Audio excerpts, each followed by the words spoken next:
Agora, pô, isso que saiu do Corinthians agora em relação a tudo que está acontecendo, isso é uma vergonha para o Esporte Clube Corinthians Paulista, isso é uma vergonha para todos os patrocinadores, isso é uma vergonha para o torcedor corintiano, isso é uma vergonha para quem patrocina o Corinthians.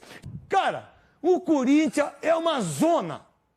Quero falar agora sobre o chapéu que o Cruzeiro aplicou mais um na concorrência, a vítima da vez, o Corinthians. Ao longo da semana, setoristas do Timão chegaram a afirmar que o Corinthians estava próximo de contratar o Wallace, volante da Udinese, operação de 8 milhões de euros. E eu disse para vocês durante toda a semana que a minha informação era um pouco diferente. Depois, quando a gente contou que o Cruzeiro estava interessado, eu apostei que o Cruzeiro levaria a melhor contra o Corinthians, certo? Foi o que aconteceu nesse sábado.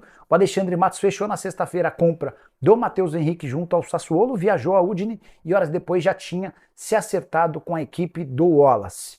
Volante que está sendo comprado por 6 milhões de euros fixos, valor que equivale a 34 milhões e 800 mil reais, além de mais 1 milhão de euros em bônus por performance.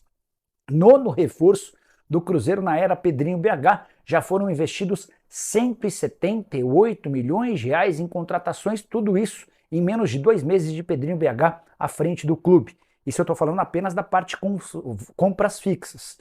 Se somarmos todos os bônus, podem ser mais 213 milhões de reais nas 9 operações. O único jogador contratado de graça, o Cássio, que chegou do Corinthians. Só para completar em relação ao Wallace, o Corinthians chegou a conversar em cifras de 8 milhões de euros. O Cruzeiro fechou por menos, volante de 29 anos de idade, que foi o maior ladrão de bolas da temporada passada nas 5 principais ligas do futebol europeu. Se você olhar o mapa de calor do Wallace, é algo impressionante. O cara está por todas as partes do campo e deve formar um grande meio-campo ao lado do Matheus Henrique. Cruzeiro aqui em Salvador, com 23 jogadores relacionados, com as novidades de Barreal e Lucas Romero e também a volta de Matheus Vital. O técnico Fernando Seabra convocou para este compromisso os goleiros Anderson e Léo Aragão, os laterais William, Marlon, Palácios, os zagueiros Zé Ivaldo, João Marcelo, Neres e Vidalba, os volantes Felipe Machado, Japa, Lucas Silva, Lucas Romero está de volta e Ramiro, os meias Vitinho, Matheus Pereira e Matheus Vital. Vital reaparece. E os atacantes, Barreal está de volta, Arthur Gomes, Arthur Viana, Gabriel Veron, Rafael Bilu e Robert. A escalação do time somente uma hora antes da bola rolar. Vamos ver aí o que fará o técnico Fernando Seabra em relação ao último jogo. Talvez tendo a volta de Lucas Romero, a equipe aí poderia Felipe Machado deixar o time, mas vamos aguardar. O fato é que o Fernando Seabra, ele quer um Cruzeiro muito competitivo, porque sabe que será um jogo dificílimo diante da equipe do Bahia. Quem não foi relacionado, aí por exemplo, João Pedro, o Josefer, o Kaique, não tem ninguém com nenhum problema de ordem médica, apenas ali uma ideia do Fernando Seabra, o que ele pensa do jogo, o que ele pode fazer. Então, esses garotos aí acabaram ficando fora deste duelo aqui em Salvador para este compromisso importante. Como eu falei, Álvaro Barreal e Lucas Romero de volta. Boas notícias para este compromisso. O Barreal com a recuperação impressionante. Todo mundo chegou a imaginar que o Barreal fosse perder aí muitas semanas e ele volta em um tempo recorde. Ficou fora do jogo com o Cuiabá e do jogo também diante da equipe do Vasco e do Fluminense. Na verdade, ele jogou com o Cuiabá, se machucou, ficou fora do jogo com o Vasco, com o Fluminense e agora já retorna. Importante demais esse retorno de Álvaro Barreal. Acho a princípio que fica como opção no banco. A contratação de Wallace segue rendendo e rendendo muito. E antes de falar sobre isso do Wallace, eu até cheguei a postar no meu Twitter, porque o Cruzeiro fez altos investimentos importantes, e é só a primeira janela de Pedro Lourenço como dono do Cruzeiro. E aí eu postei o seguinte, que é mais um chamado aí para a Nação Azul. Nação Azul, é hora de uma resposta na arquibancada e no sócio diante de um alto investimento feito já na primeira janela do Cruzeiro, com Pedro Lourenço de dono. O recado já foi dado esses dias pelo Alexandre Matos de que tudo que entrar com estas receitas, a utilização será no futebol. Obviamente não é jogar nas costas da torcida essa questão, mas a reciprocidade precisa acontecer neste momento. É Mineirão lotado, é crescer o número de sócio e o retorno no time será ainda maior. Só nesta janela, claro que as contratações são parceladas, mas em valor total já supera os 150 milhões. Na verdade, é na casa de 180 milhões. Bora lá que um Cruzeiro ainda mais forte precisa desta reciprocidade. E por que eu estou falando isso? A viagem do Alexandre Matos rendeu 2 baitas contratações e que custam grana. 6 milhões fixos para Matheus Henrique, 6 milhões fixos para o volante Wallace. Então, o Cruzeiro está fazendo investimentos para ter retorno também nesta questão, para ter estádio lotado, para voltar a disputar a Copa Libertadores, para o número de sócio crescer. Isso é importante acontecer. O Pedro Lourenço, ele assumiu o Cruzeiro porque, entre outras coisas, ele falou que estava comprando uma paixão e que o torcedor é a razão de ser e que faria investimento para melhorar o time. Só que, por outro lado, o Pedro não pediu isso de forma muito clara. Ele até comentou na entrevista quando ele chegou. Mas o Cruzeiro precisa jogar com o Mineirão para 50 mil torcedores sempre. O sócio precisa crescer porque quanto mais receita tiver, o retorno será no futebol, será no time. Então, por isso é importante, do outro lado, o torcedor entender esse chamado e comparecer, porque até comentei sobre isso também no Twitter.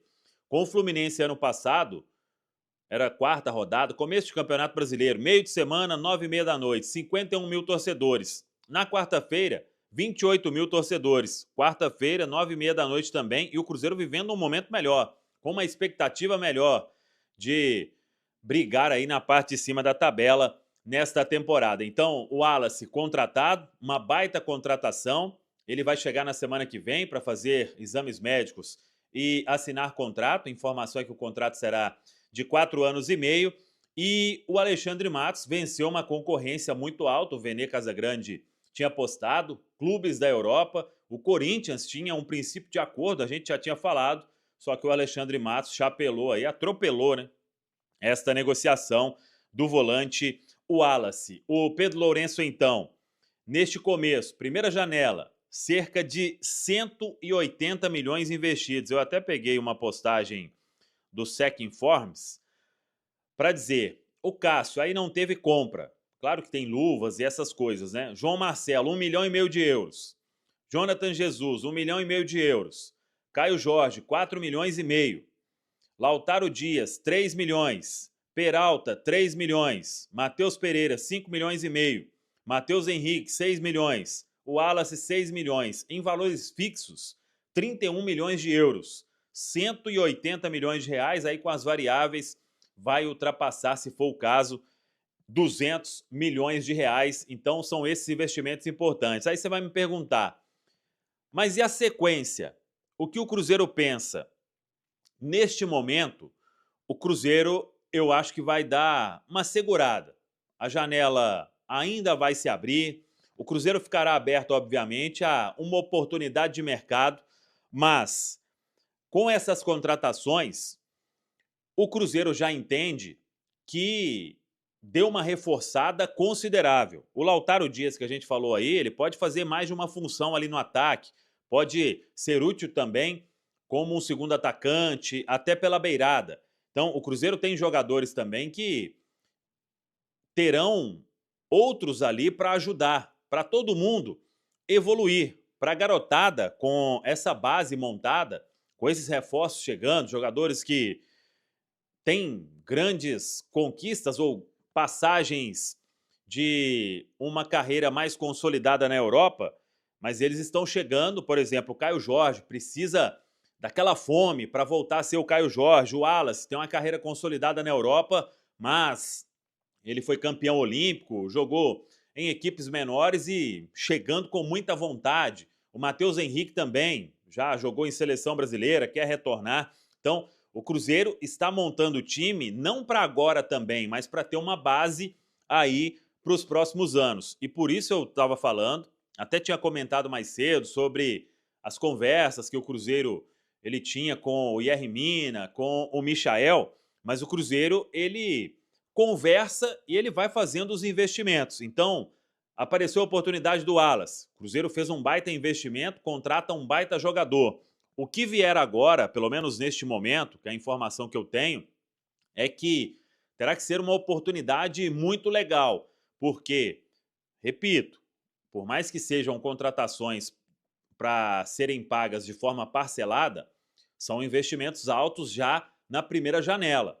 E o fato é, o Cruzeiro precisa de novas receitas também para não ter ali somente o Pedro Lourenço abrindo o cofre, porque tem que pagar várias outras coisas, né? A dívida não sumiu. Os compromissos que o Cruzeiro tem que honrar, eles estão aí ainda. Então tem muita coisa para ser quitada e em meio a isso a ideia é fazer um time forte. Então, a questão do Mina, por exemplo, ele até hoje não decidiu o que ele quer fazer da vida. Isso aí vai depender, né, do que o staff pensar. Acho que o Alexandre Matos já retorna da Itália e sem essa questão. Então, é aguardar e potencializando também ali o meio-campo, a defesa ela vai ser mais protegida, né? Então, vamos dar uma segurada aí nessa história, por exemplo, envolvendo o zagueiro colombiano Yerry Mina. E para a beirada, o que o Cruzeiro buscou, jogadores de custo muito alto, né? O Dudu, por exemplo, a não vinda dele, eu tenho certeza que viabilizou essa contratação que o Cruzeiro fez do Wallace, uma ida à Itália para trazer o Matheus Henrique e agora, por exemplo, o Michael, valores também altíssimos, a questão do Al Hilal, de não pensar em uma liberação agora para ele continuar. Então o Cruzeiro vai monitorar o mercado, mas a princípio dá uma segurada, calma, já contratamos aí jogadores importantes, tem que somar a essas contratações as permanências de João Marcelo e Matheus Pereira, mas vamos seguir acompanhando. O fato é que o departamento de futebol ele está muito feliz com as movimentações que foram feitas no mercado e o entendimento é que o Cruzeiro, do segundo semestre, vai com uma força bem legal para brigar na parte de cima do Campeonato Brasileiro e também para brigar na Copa Sul-Americana. O Cruzeiro terá novidades na lista de jogadores convocados para o confronto com o Bahia no Campeonato Brasileiro. O técnico Fernando Seabra terá Lucas Romero e Álvaro Barreal de volta após desfalques por lesão, além da volta de Matheus Vital após cirurgia. Por outro lado, Kaique Josefer, João Pedro e Gabriel Grando ficaram de fora por opção técnica ou estratégica. Veja a lista a seguir. E aí, galera, o que acharam? Deixe nos comentários. Não se esqueçam de deixar o like e de se inscreverem no canal e ativar o sininho para receber as notificações. Até mais, Nação Celeste! Vamos pra frente!